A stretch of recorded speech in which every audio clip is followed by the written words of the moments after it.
Today we talk about how can you disable this sign or know how you can do that on your app. So all you have to do, so you just go above this sign, click on it here. So then it's going to take you to this list. And all you have to do, just click here on profile. Then it's going to take you to your profile here. Then all you have to do, so you just go above this sign, click on it here.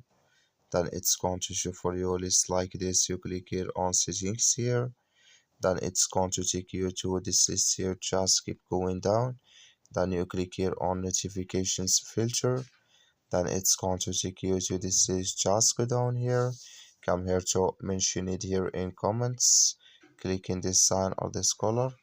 Like you see color is gone, that's me. Mention it in comments, notifications disable with us now.